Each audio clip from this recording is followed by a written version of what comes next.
Sillä on valtava merkitys iholle. Se on oikeastaan ihon kauneuden perusta. Eli jos ihosta puuttuu vettä, se ei sitoudu sinne, niin iho muuttuu karheaksi, pintakuivaksi, hilseileväksi ja sitä kautta myöskin vaikeaksi hoitaa. Eli kyllä me ollaan kokonaisvaltaisia sillä, että miten me ihoamme hoidamme, onko oikeanlaiset hoitotuotteet, miten meidän ravinto, onko se tasapainoinen, paljon vettä, se vaikuttaa ihoon, hivenaineet, mineraalit, vitamiinit, ne myöskin sitovat vettä sitten ihoon ja ovat tärkeitä sieltä ravinnon puolelta ajateltuna. UV-säteily, se vahingoittaa ihon kollageenia ja soluväliainetta ja sitä kautta sitten myöskin ehkäisee sen kosteuden sitoutumista sinne ihoon. Eli myös UV-säteilyltä tulee suojata ihoa. Ja ikä, se toki aina vaikuttaa. Et kun iho ikääntyy ja ikäännymme, niin myöskin sitten se kosteus sieltä ihosta vähenee.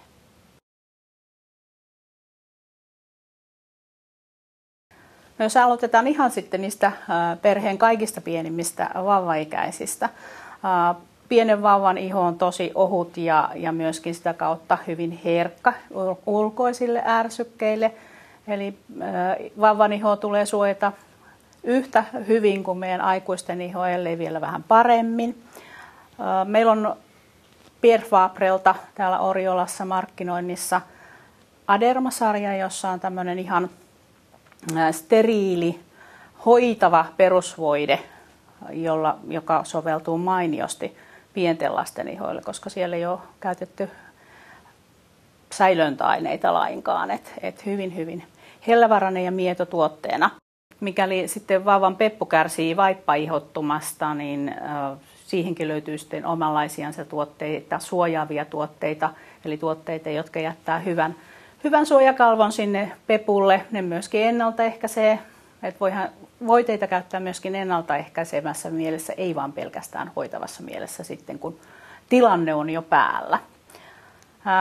Leikki-ikäisille käytännössä soveltuu pitkälti samat tuotteet kuin sitten vauvoillekin. Ja se perusvoidetyyppinen mieto, vartalovoide on passeli ja sitten myöskin pesutuotteena joku kylpyöljy, suihkukeeli, saippua-aineettomat vaihtoehdot ovat parhaita. Hiusten pesu sitten jo isommille lapsille ihan tämmöisiä mietoja päivittäissamppoita. Esimerkiksi meillä Ducray-sarjasta löytyy sellainen tuote. Lapsiperheessä aina sattuu ja tapahtuu ja tulee pieniä kolhuja ja haavereita, hiertymiä hankaumia. Eli niihin sitten valitaan ihan toisenlaisia tuotteita. Avenen sikalfatvoide on lievästi antibakteerinen hoitovoide ja se soveltuu ihan rikkoutuneelle iholle. Ja sitä suosittelisin, että se pitäisi olla joka perheessä, joka perheen lääkekaapissa aina saatavilla. Samoin kuin avenevesi, jolla on hyvin ihoa rauhoittava vaikutus, sitä voidaan käyttää myöskin sitten tällaisissa tilanteissa. Että sehän on mainio esimerkiksi vesirokko lapsen ihoa rauhoittamaan ja sitä kutinaa viemään pois sieltä iholta. No teini kautta murrosikäisillä oikeastaan atopia ja akne on ne yleisimmät, voiko sanoa ongelmat siinä ihonhoitopuolella. Ja nämä on myöskin kaksi syytä, minkä takia yleisimmin hakeudutaan ihotautilääkärin juttusille. Akne, no pojilla se alkaa vähän myöhemmin, tytöillä vähän aikaisemmin, eli 4-17-vuotiaana on tyttöjen huippuvuodet aknessa ja sitten hivenen myöhemmin 16-18-vuotiaana pojilla. Ja voiko sanoa, että murkkuikäisistä semmoinen 30-50% kärsii jonkin asteisesta aknesta. Hyvä säännöllinen perushoito on akne-tapauksissakin ihan se A ja O. Eli tasapainotetaan sitä talineritystä siellä ihossa, ehkäistään niiden epäpuhtauksien synty ja sitten myöskin tietysti se tulehduksellinen tina, että aknehan on tulehduspohjainen öljypohjainen sairaus. Riippuen nyt siitä sitten, että minkä asteisesta aknesta kärsii, niin sen mukaan myöskin valitaan sitten ne hoitotuotteet. Että Avene-sarjasta löytyy myöskin ihan semmoisen keskivaikean monimuotoisen aknen hoitoon tuotteita, jotka sitten sekä ehkäisee tulehdusta että hoitaa jo olemassa olevia aknearpia. Että sehän on myöskin tärkeä asia. Et silloin vielä kun ne arvet on punaisia, niin päästään niitä hoitelemaan vaaleammaksi ja tasoittamaan sitä ihoa. Jos akne äikyy sitten niin pahaksi, että sinne ihotautilääkärille ja hänen vastaanotolle hakeudutaan, niin silloin myöskin lääkekuurin aikana se iho käyttäytyy ihan eri lailla. Se pinnasta kuivuu, saattaa olla todella ärtyisä ja sitä kautta ne kotihoitotuotteetkin pitää vaihtaa ihan toisenlaisiksi. Että Avenessa on porauduttu myöskin tähän ongelmaan, eli sieltä löytyy nimenomaan lääkekuurin aikana käytettävät puhdistustuote ja hoitovoide. Että niihin sitten vaihdetaan nuo perinteiset aikaisemmat kotihoitotuotteet. Atopia samalla lailla on ihan äärestä laitaan. Taas sitten se ihotyyppi on hyvin kuiva, eli sieltä ihosta puuttuu niitä rasva-aineita, sen rakenne on huono ja se haihduttaa vettä ja sitä kautta sitten kuivuu. Atooppiselle iholle rasvaus on tärkeää, todella tärkeää. Eli huolehditaan siitä, että päivittäin ainakin se 2 kertaa päivässä rasvataan iho huolellisesti. Monta kertaa toki siltä voiteelta toivotaan ihmettä. Et korostaisin, että pesutuote on lähestulkoon yhtä tärkeä kuin se itse hoitava voide. Eli hyvä öljypohjainen puhdistusaine sille atopikolle on kanssa tärkeä. Ihan pienenä vinkkinä vaan, että miten se atopikko levittää ne voiteensa. Hivenen kostealle iholle olisi hyvä levittää taputtelemalla tai sivelemällä, koska atopikon iho kutisee, niin taputtelu on hyvä. Se rauhoittaa sitä kutinaa ja sitä kautta myöskin voiteet saadaan hyvin imeytettyä sinne ihoon. Ja sitten toinen asia, että muistetaan se pesu, että se pesu on hellävarainen, mieto, saippuaineeton, öljypohjainen.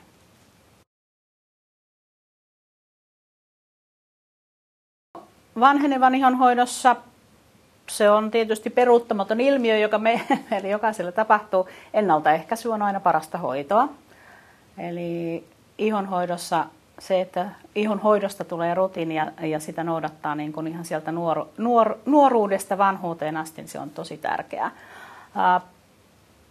Vanhenevasta ihosta se kosteus haihtuu niin kuin helposti sitten muustakin ihosta ja sitä kautta tietysti sitten ne rypyt, juonteet pääsevät pikkuhiljaa sinne iholle muodostumaan ja syvenemään, kun aikaa kuluu. Eli anti-aging-tuotteiden käyttöä korostaisin niin, että se pitäisi aloittaa jo tuossa 30-vuotiaana. Silloin ne yleensä ensimmäiset ohuet rypyt sinne silmäkulmiin saattaa ilmestyä ja silloin kyllä myöskin ne anti-aging-tuotteet tulee ottaa käyttöön. Avene-sarjassa, jos otetaan todella hyvin huomioon sitten aina se, voiko sanoa, ikä, eli se, miten iho ikääntyy, myöskin vaikuttaa siihen, minkälaisia vaikuttavia aineita siellä tuotteessa on. Eli 30-vuotiaat ottavat käyttöön Istel-tuotteet, niin se on retinaldehydi A-vitamiinijohdannainen, se tärkein vaikuttava aine. Eli se vaikuttaa sinne solujen uusiutumiseen, kiihdyttäen sitä. Sitten kun mennään tuonne 4-5, 50 eluastuotteissa, retinaldehydin lisäksi hyaluronihappoa pilkottuna fragmentteihin ja sitä kautta hyaluronihappo saadaan imeytymään syvemmälle ihoon ja se tehokkaasti kosteuttaa. Että ihossahan meillä kaikilla on hyaluronihappoa soluväliaineissa, mutta se vanhemmiten sieltä vaan sitten katoaa. Eli puustataan näillä tuotteilla sitten sitä ja sitten kun ollaan jo siellä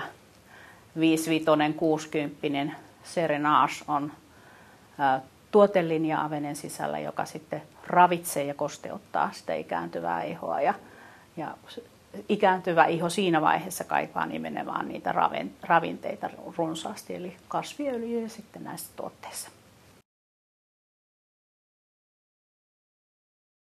No toisaalta me ollaan aika onnellisessa asemassa siinä mielessä, että meillä on ne 4 vuoden aikaa. Että sehän on rikkaus, mutta luotaa sitten haasteita sille ihonhoidolle. Eli voidepohja tulisi vaihdella sitten vähän sen mukaan, onko kesä, talvi, syksy tai kevät. Kesällä voidepohjat voi olla ohuempia, emulsiovoiteita.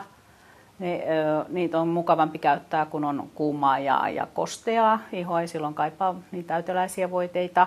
UV-suojallisia ehdottomasti päivävoiteiden tulee kesällä olla.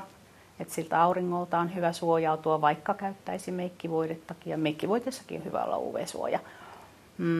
Talvella siirrytään sitten selkeästi täyteläisempiin voiteisiin. Niin päivällä kuin yövoiteissakin saa olla jo semmoiset ihoa hellivät täyteläiset voidepohjat. Eli talvellahan ne lämpötilavaihtelut on suuria ja iho haihduttaa vettä, että voiteet on hyvä levittää hyvissä ajoin ennen ulkoilua. Ihan pari tuntiakin voi olla mukava aika, että voide ehtii hyvin imeytyä. Meikkivoide ja puuteriyhdistelmä on mainio pakkassuoja. Ihan niiden voiteiden lisäksi, koska se puuteri on vedetön tuote siinä ihon pinnassa, niin se ei sitten ole sille pakkaselle sillä tavalla herkkä eikä sitten iho palellu. Tämä on niinku yksi semmoinen hyvä asia. Sitten kevät aurinko on semmoinen, joka herättelee meitä ja iho palaa hyvin helposti talven jäljiltä sitten keväällä. Että UV-suojalliset päivävoiteet on hyvä ottaa jo ihan alkukeväästä käyttöön. Ja jos on taipumusta pigmenttimuutoksiin, eli maksaläiskiä sinne iholle aurinko aiheuttaa, niin silloin tämmöiset pigmenttivoiteet kannattaa ottaa hyvissä ajoin käyttää ihan jo tammi-helmikuussa. Eli meillä on Avenessa tämmöiset depigmente-voiteet, että ne ennaltaehkäisee pigmenttiläiskien syntyä ja sitten hoitaa jo olemassa olevia, eli vallentaa niitä. Syksyllä aika usein me unohdetaan se, että kun lämmityskausi käynnistyy ja ilmat kylvenee ja tuulista viimaista, niin vaihtaa jo ne kesäiset emulsiovoiteet täyteläisempiin voiteisiin. Samoin kuin puhdistuksessa kannattaa ehkä niistä kevyemmistä tuotteista siirtyä vähän täyteläisempiin puhdistusemulsioihin. Tämä olisi niin kuin, ja yksi mikä on vielä, niin kädet.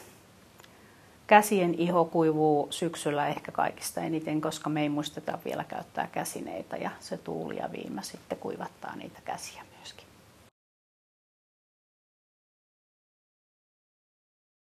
Perusihotyyppejähän meillä on 4.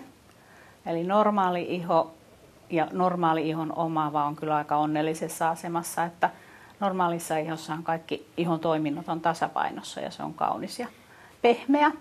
Mutta se, mikä on sitten tietysti haasteellista tämän ihotyypin kohdalla, on se, että saada pysymään se siinä kunnossa.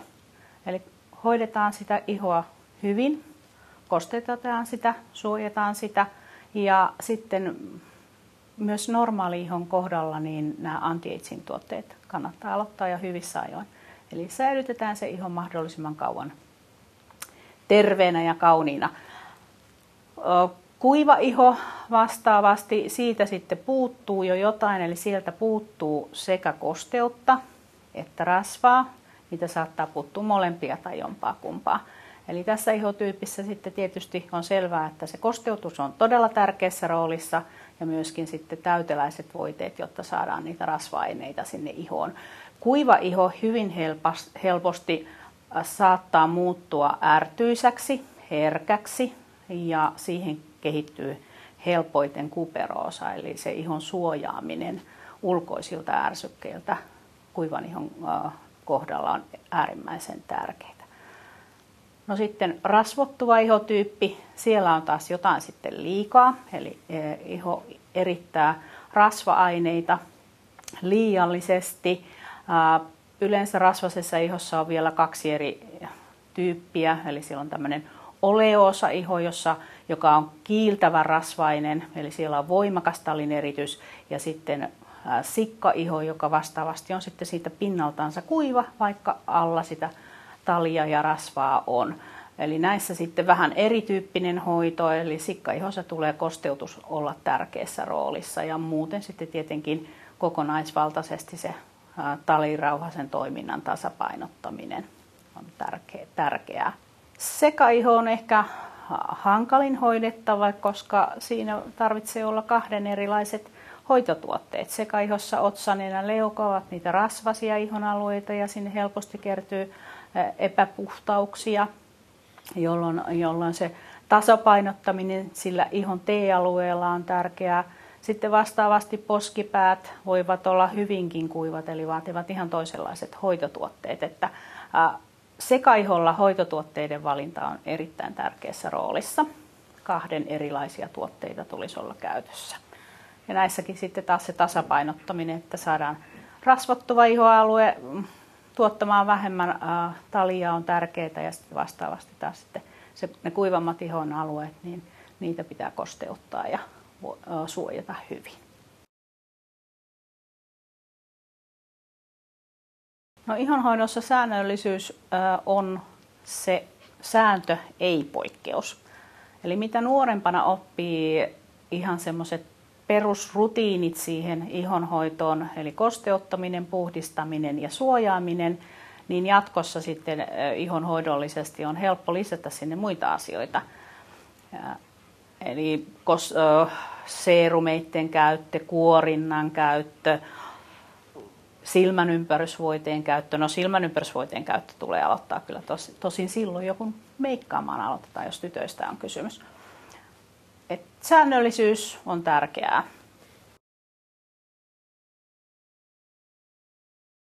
Miesten iho toimii ihan yhtä lailla kuin meidän naistenkin iho, ihan samalla lailla. Eli siinä me ei tehdä kyllä poikkeusta. Ainut mikä on, että miehen iho on monta kertaa vähän paksumpi, sillä on pikkusen enemmän talirauhasia kuin meillä naisilla. Mutta sitten vastaavasti, jos miehen iholle ryppyjä juonteita pääsee muodostumaan, niin ne on monta kertaa hyvin paljon syvempiä kuin sitten vastaavan ikäisellä naisella. Että sitä kautta kyllä suosittelen sitä miehen ihon hoitoa ihan yhtä lailla. Parranajo on sitten se poikkeus, mikä tietysti on eri kuin meillä naisilla. Ja parranajo saattaa ärsyttää ihoa ja sitä kautta tietysti sitten kun sen suorittaa hellävaraan, niin esimerkiksi se lähdevesi on tosi hyvä. Suihkuttaa sinne iholle parranajon jälkeen, taputella se sinne ihoon ja sitten sen jälkeen kosteuttaa se iho joko partapalsamilla tai sitten kosteusvoiteella. Et periaatteessa kaikki avenetuotteet soveltuvat myös miehille. Et meillä on paljon hajusteettomia tuotteita ja sitten myöskin ne tuotteet, missä se hajuste on mukana, niin se hetken kuluttua levityksestä sieltä iholta kyllä katoaa. Pienenä vinkkinä silmänympärysvoiteen käytöstä haluaisin kertoa, että vaikka me ollaan harjoiteltu sitä jo monta vuotta, niin siinä tahtoo semmoista ihan perusasiat unohtua. Silmänympärysvoidetta käytetään pieni määrä, semmoinen nuppineulanpään kokoinen määrä riittää molemmille silmänympäryksille. Ja se taputellaan silmän ulkonurkasta sisänurkkaan päin kevyesti, tai miksei toisestakin suunnasta, eli sisänurkasta ulkonurkkaan päin. Pikkusen voi levittää tuonne kulmaluulle, kulmakarvan alle, mutta liikkuvalle luomeosalle ei. Ainoan poikkeuksen tekevät atopikot. Heillähän se usein on se luomivako, ripsiraja hyvinkin ärtyneessä kunnossa, niin Avenen Soothing Eye Contour Cream silmänympärisvoidetta voi levittää myöskin sinne luomelle, kun tarve vaatii.